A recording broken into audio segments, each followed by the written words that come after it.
What's good, guys? Charles from Team COG coming at you guys here with a post-commentary duel video. Before I go into the video any farther, please check out our affiliates, OPHIDIAN Duelist.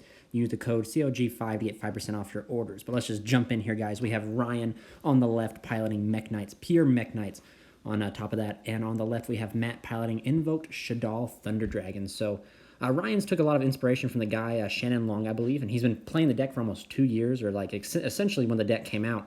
In fact, I do believe the Mekk-Knight cards he has are like my own personal Mekk-Knight cards when I built the deck way back when. So he's been with it a lot. He's playing pure. I don't know why he wants to play pure over Invoked. That'll be a question for him. If you guys want to ask that, comment down below. But he's playing a small striker engine, which is very interesting. But he's gonna make the columns.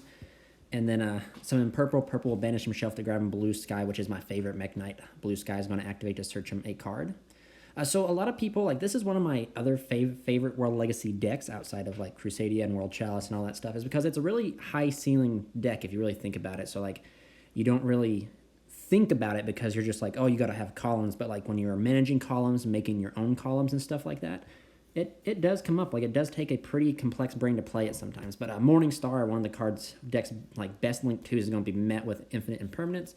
He's going to summon the Shifty Boy and pass turn. And let's also not forget that Shifty Boy is busted. But Shaddoll Fusion going to be activated, met with the Ash Blossom, and then countered by the Called by the Grave. So Matt here is going to dump what I think looks like a Beast and a Dragon. So he's going to get a draw and a potential pop.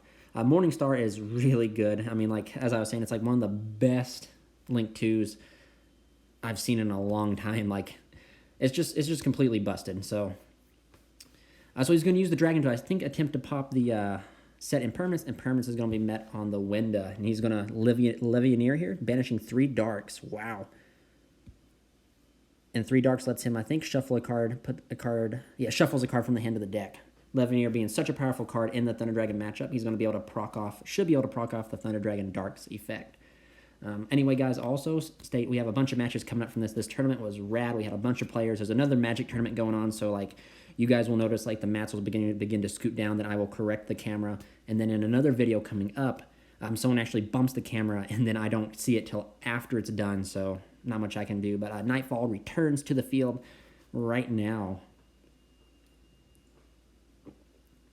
Right now, Levianeer being a big 3,000 attack is very problematic, but he's pretty well. However, Winda is just kind of shutting him off. He can only make one special summon. So he's going to banish Purple Nightfall to search out Red Moon. Ketchup is what some people call him. Allows him to banish a Mekk-Knight in the graveyard to summon. Allows him to banish a Mekk-Knight from the graveyard to destroy a card in the same column, which he's going to do here to get rid of the Levianeer. He's going to whack over Winda, and then Matt's just going to go ahead and concede, and we go into game 2. So Mekk-Knight's proven to be too strong for the Thunder Invoked Shaddoll. But I think Matt's going to opt to go first here, and he's making Ryan go first. Ryan's going to normal summon that, I can never pronounce his name, but essentially on summon lets him draw a card. He's going to go into Almirage, making himself a column. But then since he controls 3 in the same column, he can do like a summon Timaton, doing like a U-Link essentially, which is really powerful. However, no discard off Morningstar, it seems. Oh, he has the Nebriu on the 5th summon, so Nebriu's going to whack down and kind of stop the board, kind of. Wow. Nebriu is such a strong card. I think we're noticing here in the TCG it's doing putting a stronger hold on combo decks, whereas in the OCG, no one really cares. But Mekk-Memory, here comes Mekk-Memory. Probably going to snag the purple. No, he's going to snag the Red Moon. He's probably going to go ahead and try to remove the big 3,000 monster. Here he could potentially make another Morningstar, which isn't too bad. Morningstar being a powerful card, it pretty much says cards have to be, I think, in the same column in order to do battle. And not to mention Morningstar is an awesome card. It allows him to play under Rivalry, being a machine.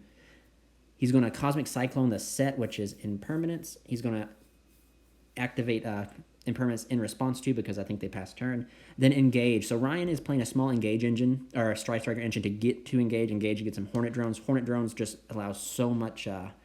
It's pretty much an instant column and a Morningstar. But on top of that, it allows him to grab like the 1 acre and allows him to search out the Eagle Booster to protect the Morningstar, which is really powerful. He's going to go ahead and link off into Kagari. Kagari's that will add him back, engage. He's going to link farther here into, what's he going to do? Since Kagari's in the main monster zone, it shuts out most of his Sky Striker cards, but we will see.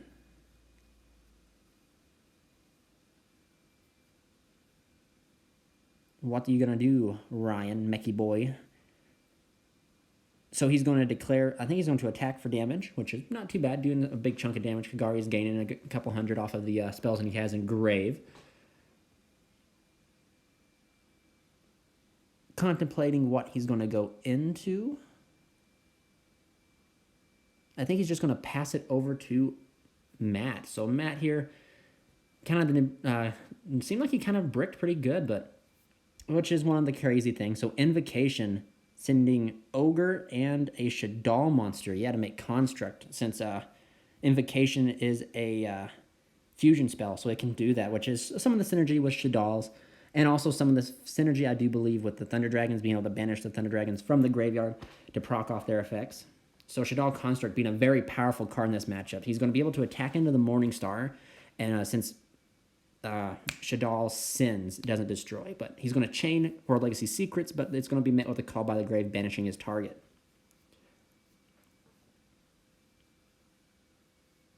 So they're just asking the ruling question, making sure that it can send Morningstar. I'm actually playing on the other side. Ryan was pounding it at this tournament. He was just destroying people until he met one Crusadia boy, and that was the end of his career for this tournament. Two guesses on who the Crusadia boy was. But anyway, we're going to see Kagar. Not that, that's... oh, I forget. The Earth one. I forget its name. He's going to end up using Engage to search out a Widow Anchor. Engage, I think, is going to let him draw one card. This is why Engage is such a powerful engine. Oh gosh, Mind Control. Here we go. Mind Control is going to go into Nightmare Phoenix. And see, here we go. As you guys need the camera shaking a little bit because of people passing by. And just had a huge event. I wish more people would be more considerate as, you know, walking by. However, like, the way that we had it recorded, this is the best spot to record. So, like, sadly, it's has the most traffic. So anyway, Thunder Dragon's going to be ditched to add another copy of himself, essentially making, as soon as he gets a Thunder monster onto the field, he can make a Colossus. Or no, a Titan. No, a Colossus, excuse me. Titan's the big guy who pops. He's going to head and activate the second Thunder. Oh, wow, there we go.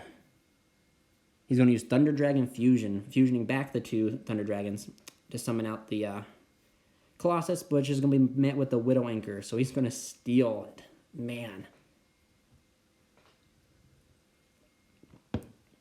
So this is game 2. It's not looking too good. Colossus returns.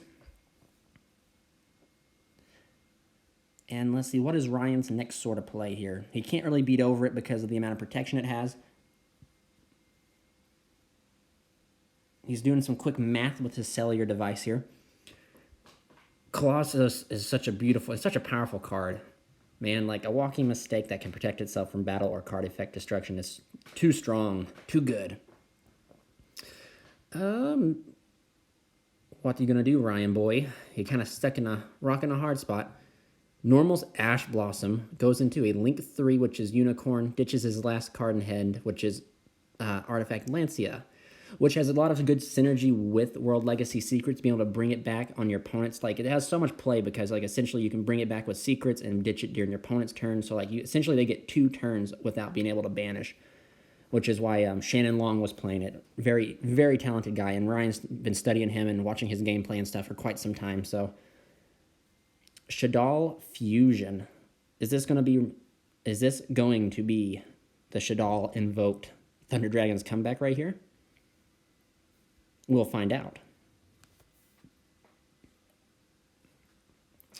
Winda. So Winda, I think Winda, it can't be destroyed by card effects, and it stops from special summoning. Like, you can only get one special summon.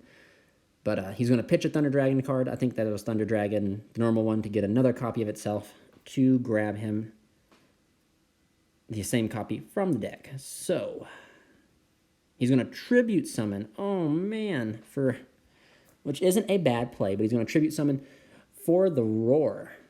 He's going to then turn the Roar into a Colossus.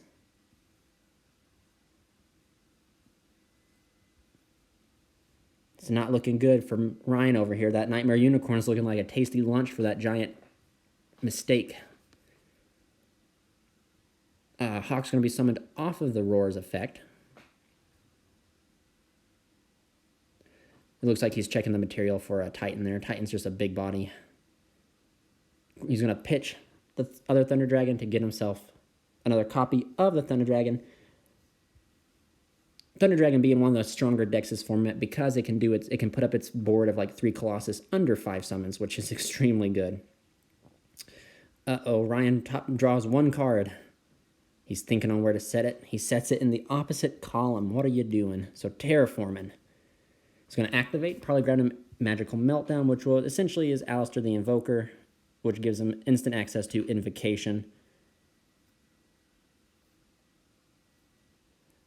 This is not looking good for Ryan.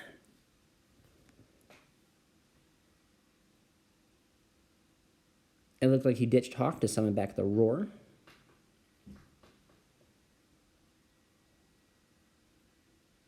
He's going to swing and swing. I don't know if Roar could come back in attack mode, honestly, because I think it has to be, because I'm not sure on that. However, it doesn't seem like it would matter too much.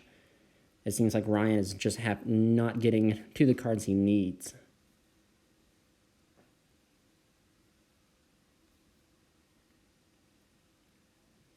As you guys can see, the mats started at the edge of the table and now migrated their way up to the other side. And now we're going to go into game 3. However, I ended my game pretty quick, so I'm actually going to be popping down here and fixing the camera for this game 3. So we're going to start us off by pitching a Thunder Dragon, which I assume is the original Thunder Dragon. Yep, it is. So Ryan opted to go second, which is what Mekk-Knights do best.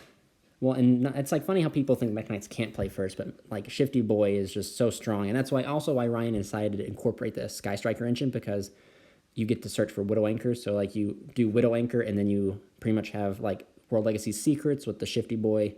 So then like that's 3 interruptions. Like it's pretty good. So he's going to ditch, I think, Hawk to summon out the original Thunder Dragon to link into Invoker or Alistair the Invoker of Madness.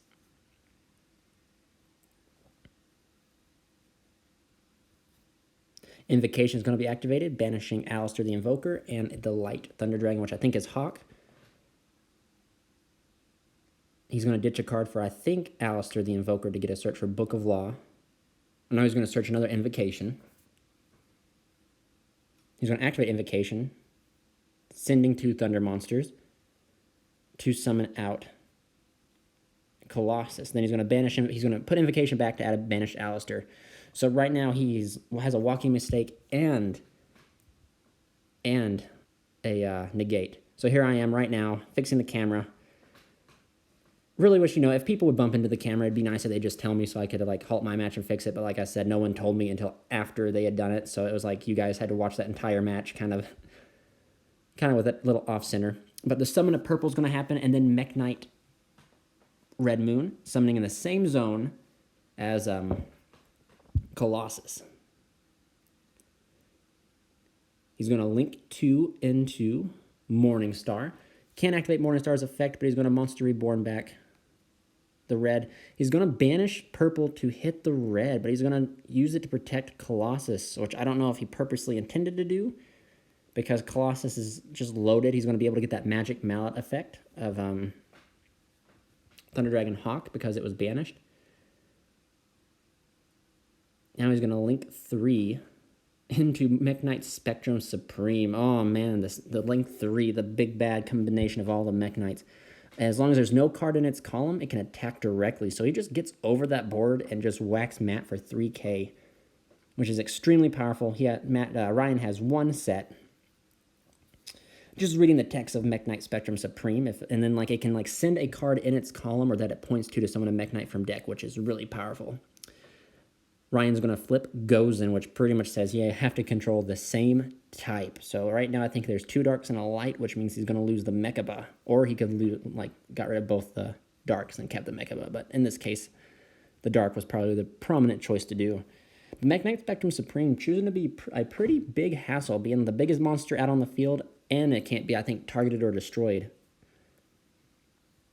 Well, now Thunder Dragon Roar is in the same column, so now he can't attack directly. So Ryan's going to have to find a way to solve or get rid of this roar if he wants to keep pushing for damage, because the only thing he can keep doing is attacking Colossus, and Colossus can keep banishing to protect itself. But Ryan's going to set a card and then special summon Purple Nightfall. Purple Nightfall is going to attack into the roar. Then I think Roar is going to activate. I think Roar activates. Yep, summoning a Dark from deck. And then Spectrum Supreme thought he had a chance to attack. He's going to attack into the Thunder Dragon Colossus. Matt's going to try to save the Thunder Dragon Colossus. I think Ryan at this point is just trying to essentially get rid of banish all the resources he can. I'm not sure. You got to give players credit. He has to have some plan, doesn't he? Right? Anyway, Matt's going to sit here, and he's kind of still locked into Dark. So he's going to activate Invocation, summoning Winda, which is good. I think he's sent Shaddoll Dragon, which is going to pop Gozen, stopping the lock that's on the field. Colossus is going to attack into purple. He's going to let purple die. That's interesting. He's going to draw. Oh, that's right. He couldn't banish purple anyway because he couldn't search. Okay. He's going to normal summon that little lizard dude to draw a card.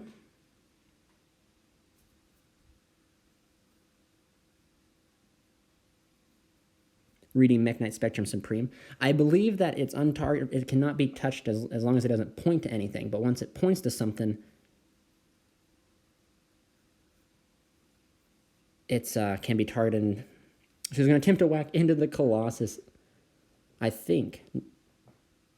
No, nothing happened. He didn't banish. He's going to link 4 right now into the Blackluster Soldier link. Now, this is going to be a problem because the fact that he can attack over it, but however, he's going to tribute the Almirage to protect the Spectrum Supreme, and I think he's just going to crash into it because there's not much more Matt can do.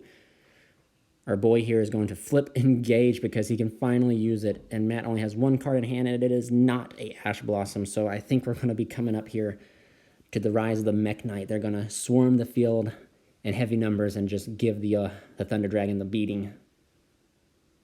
We'll see. Maybe that last card is something tricky like Battle Fader, or could possibly be Gores. You never know. Kagari essentially going to add back a card. He's going to end up going into the Earth one to search out Eagle Booster.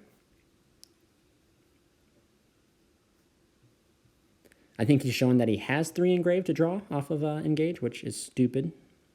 Yep, so he draws off of Engage. He's going to set an impermanent, special blue sky, and he's going to declare for game.